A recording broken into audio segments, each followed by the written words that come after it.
there's a core group of us that ride together, and along with that core group, there's friends of friends. And on this particular trip, we had 9 people.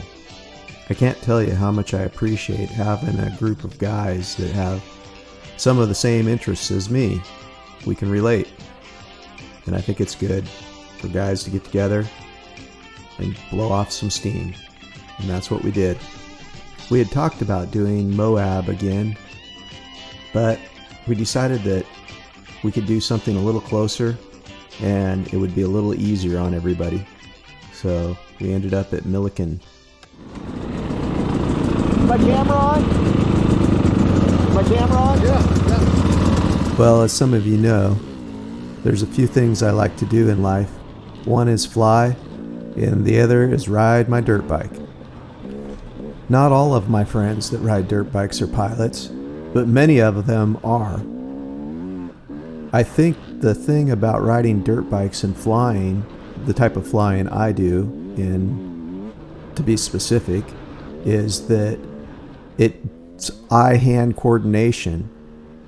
I wish that every time I had wrecked my airplane, it was the same as wrecking a dirt bike, but it's not.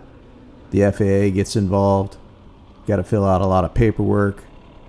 Riding dirt bike's a lot more freeing in that respect.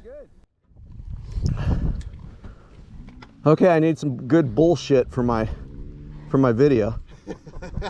You guys are always talking crap. Now we need it all the more right now.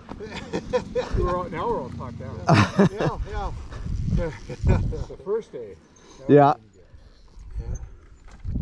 And I wish that the FAA would come up with a separate way of handling small incidents with airplanes when it relates to off-airport flying, but I'm sure that's wishful thinking. I never raced dirt bikes as a kid. I think if I had, I might have been pretty good at it. I'm riding with this group of guys. Kenny, Carrie, and Gary have all raced, and they can really handle a bike. This is Kenny in front of me on this KLR 250, and if you'd put me on it, I would have wiped out probably right away. The bike is not really designed for this kind of riding, but Kenny's WR450 was broken down, and so he decided to go and make the best of what he had. We started out with 9 guys on this adventure. It was 4 to 5 days of riding, or whatever a person could take off from work. You deserve a fist bump on that one.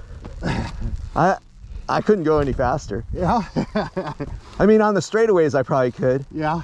And through the the whoops. But I mean, everything else I was having a hard time keeping up. Yeah.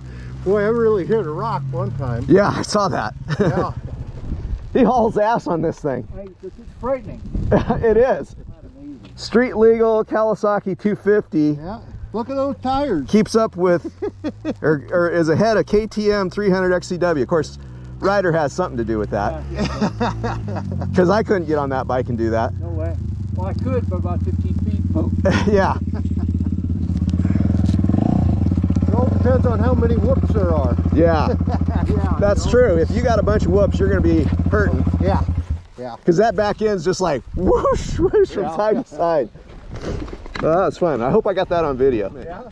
KTM chases 250 Kawasaki KLR. 1999. God, I worked up a sweat on that. I believe it.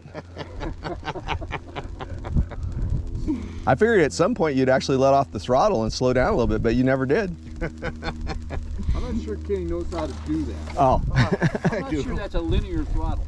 Yeah. I think it's on, off. I do. I figured the whoops would do him in eventually. There wasn't enough of them. There's plenty. Felt like plenty. Yeah, there was enough. I think you melted that little fan there on the radio. It's so hot.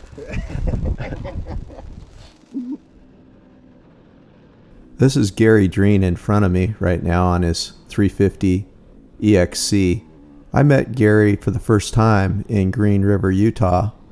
We were going to ride together, and I really didn't know anything about him other than he had a brand new KTM, brand new riding gear, and he hadn't ridden in a while.